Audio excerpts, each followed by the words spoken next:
Hello and welcome to the second episode of Let's Build. And in this series, we are exploring Pat Flynn's book, Will It Fly? And the episode that we're currently on now is we're going to be doing another test in the book. And this test is called the history test. And the specific purpose of this test is to give us an idea of you know our patterns when it comes to the work we do. So maybe there's a particular way we've engaged with our work environments. Maybe there's a common trend in what we like or we dislike about work, and this exercise is just another way of us getting to learn a little bit about ourselves to see if you know like what we're doing is the right thing. And it doesn't necessarily mean like that if the answers or the themes that come up in this test don't necessarily align with what it is that you want to do. It could mean that you might have been needing a change anyway. It could have meant that it could have meant a whole number of things, but the whole specific point is that you use this test to learn a little bit more about yourself. And you know so it falls in line with the previous test, where it becomes about from here we're slowly building up a base for ourselves. And with this test we can help determine, like, is this something that we can use to go forth and conquer? Or, on reflection, looking at ourselves honestly, does this mean that, perhaps we have to go back to the drawing board? Is this idea good? Um, and, I kind of feel like going, and Pat also highlights this, that going through this process energizes you. Why? Because by going through this, learning more about yourself, being honest about what you want for your future, you eliminate bad ideas. Um, and finally, when you find something that works, you've run through all the exercises in this book, you've basically, you know, gotten rid of all of the excuses that you give yourself that hold you back. Um, and there's a lot of things that are required to run a business. And what Pat also highlights this, I sort of come to the similar conclusions when doing my exercises, which I'll go through a few of my work experiences with you. But you know, m- making money, for some people is more important than serving people, and this wasn't my experience. Whenever I worked in places where I didn't deliver any value, or I felt I was taking more than I was giving, there wasn't a fair exchange. These these work situations really drained me. They made me feel less. You feel so much guilt at the end of the month when you get paid. Um, I didn't enjoy those experiences at all. So yeah, I think you sort of learn that, and I've sort of embodied this a lot, that whatever I make and create in this world, I want to do that through delivering value. So yeah. So as I said, this test is the history test, and it's about us learning a little bit more about ourselves, looking for the red flags. And the nice thing about this first section of the book is that if we go through this and then we move on to the next steps and we see that the idea that we wanted to work on isn't going to work, we don't really have to work on this section again unless we weren't really honest with ourselves in the first place. But we can sort of skip this first section and go back to, just validating ideas and testing it. We don't have to repeat all of this from over. So I really, I thought this was quite valuable. So we are going to be going through a few of my work experiences. I haven't hosted all of them on here. These were just the earliest ones and the ones that stood out the most for me. And so the first experience that I had was doing door-to-door sales. And the things that I really liked about this, I hit this job just as I came out of school, and I'd grown up really sheltered, and this job really helped me to build my confidence. I was so afraid of talking to people, and I had to now go and knock on doors in neighborhoods that I had never been in. And so it really built my confidence to speak to people. I got to meet so many people, so many different families, had very strange experiences, and I got to speak to them about theirs. People are, or at least at that stage, were extremely welcoming to have strangers inside their home to talk to them about whatever, And I also enjoyed that it was my first job. My first job, I got to earn some money. It was something so out of my depth. Door-to-door sales, selling alarm systems. It was quite interesting. What didn't I enjoy? I had the occasion of having to do sales in a racist neighborhood one time, and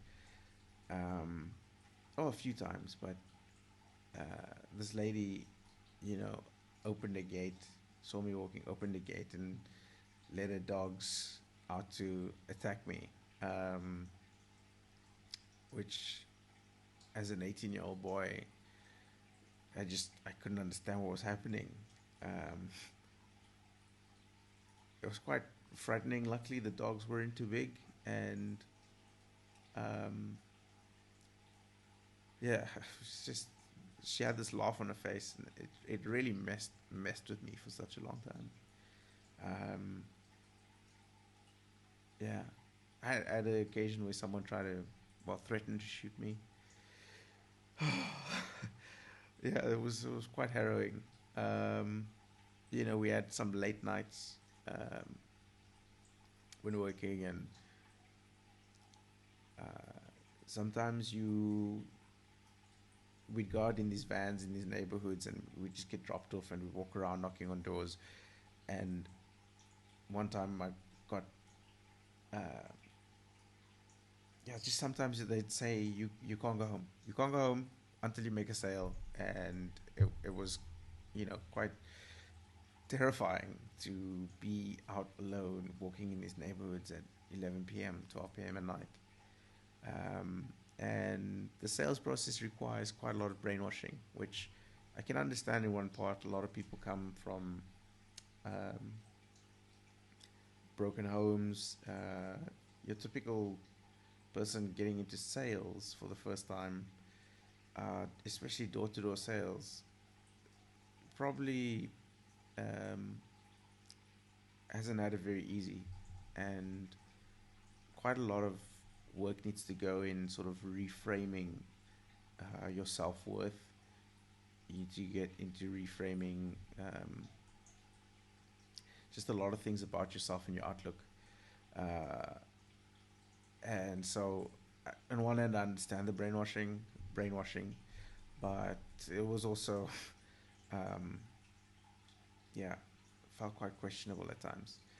My favorite memory was being the youngest person in the company to reach 100 sales, which was quite an eventful moment.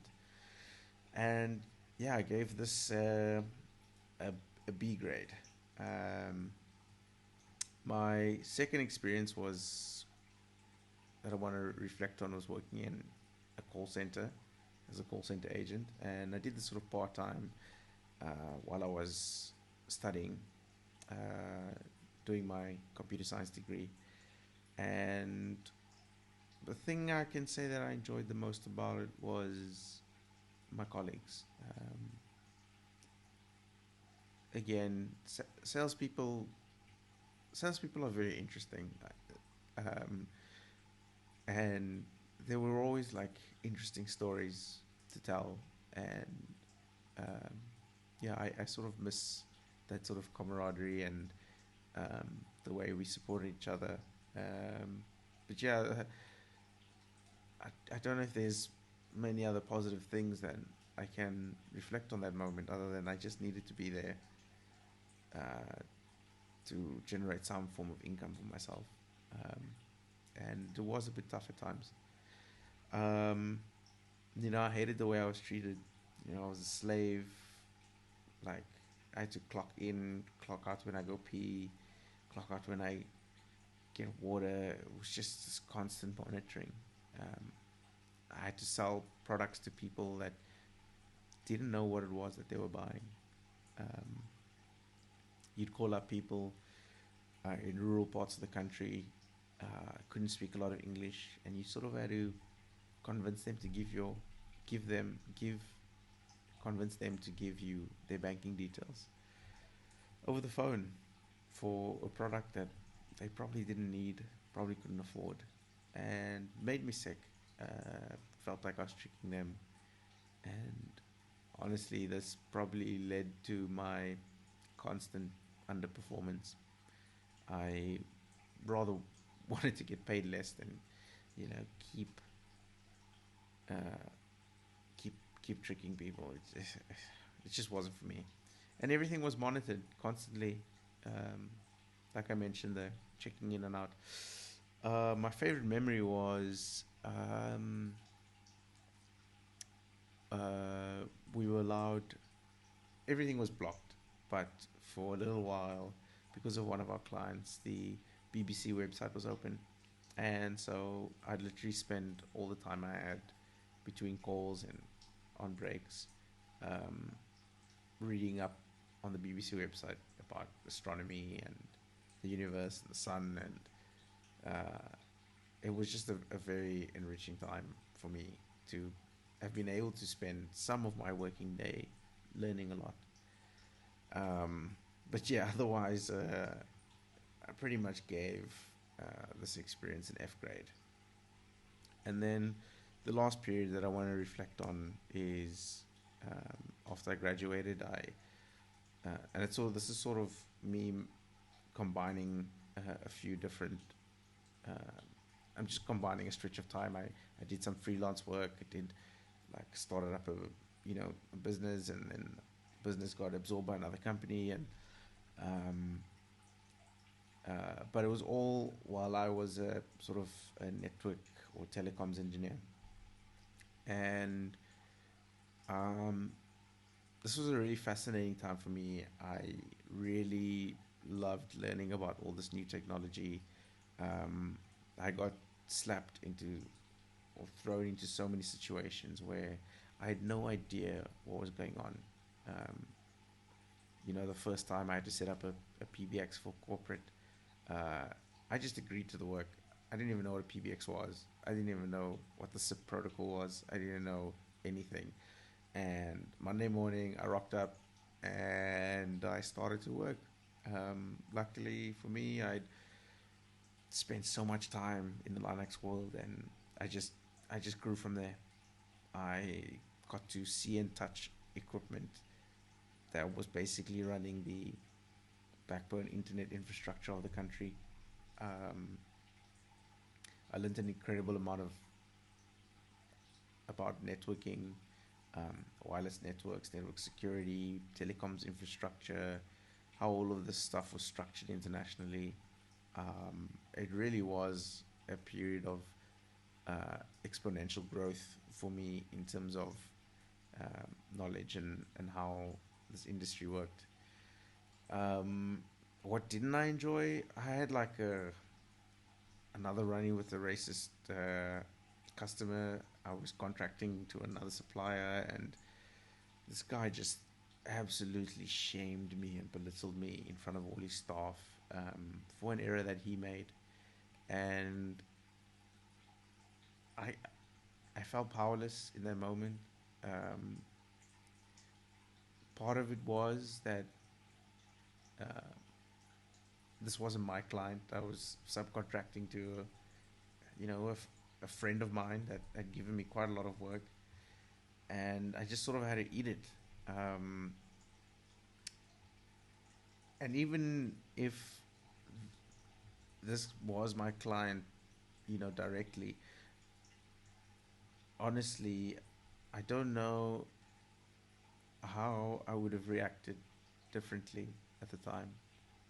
Um,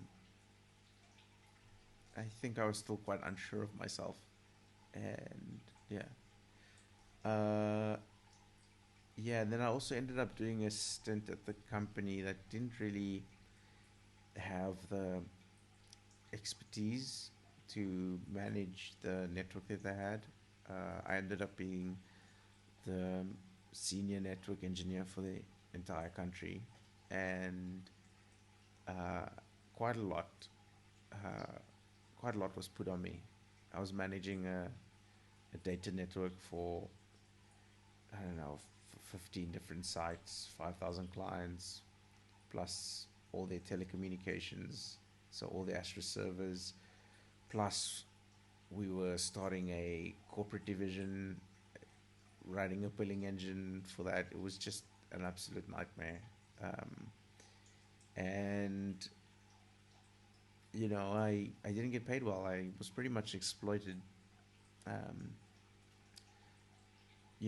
the positive for me in that was that I got to learn so much. It was like free training, but I definitely delivered more value um, than what I got immediately out of those situations.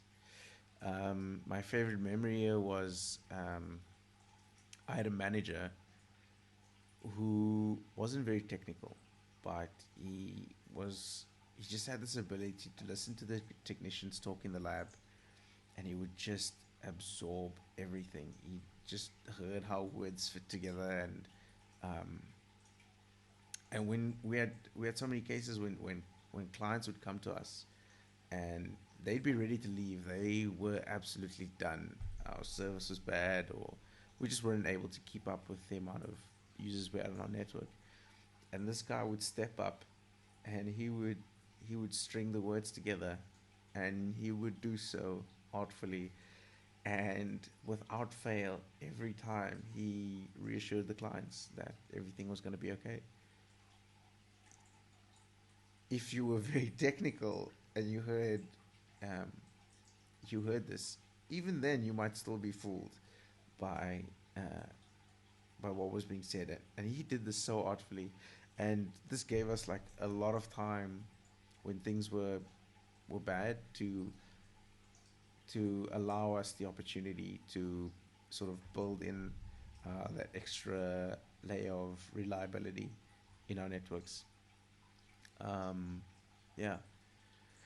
So I rated this a grade A, and mainly because of um, the insane amounts of knowledge that I gained during this process, which I feel has carried me throughout my career, even when I went back to school to do my master's.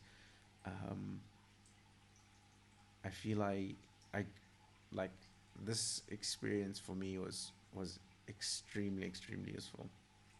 Um, and yeah, so if I reflect on what I learned from this, I think I really enjoy working with other people.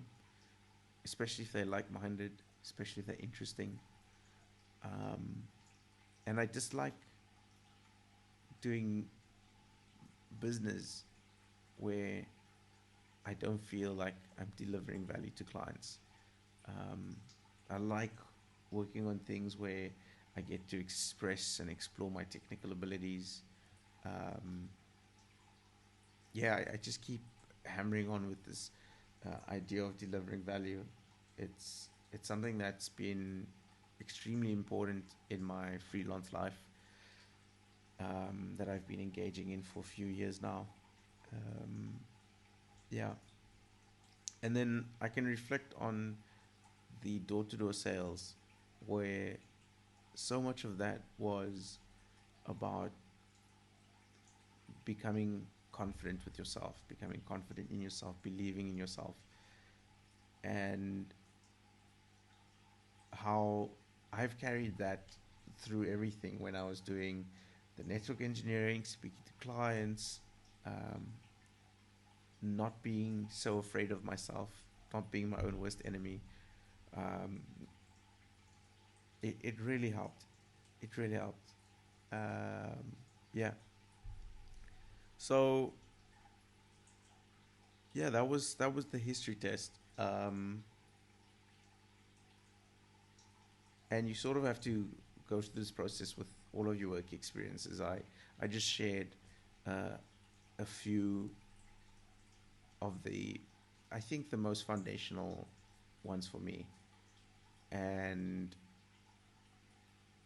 I kind of get the idea of where this is going now. I can slowly start to feel um, this sort of anchoring. You know, you define in the previous episode we defined the sort of life that that we would like to have, and we sort of look at our past, see what's gone wrong, what's gone right, what do we like, and then from there we sort of building up this sort of robust base that we can, like, I know I've read what this is theoretically about, but it's kind of good to feel it becoming more concrete. Um, yeah, yeah. So yeah, thank you very much for listening, and I'll see you in the next one. Cheers.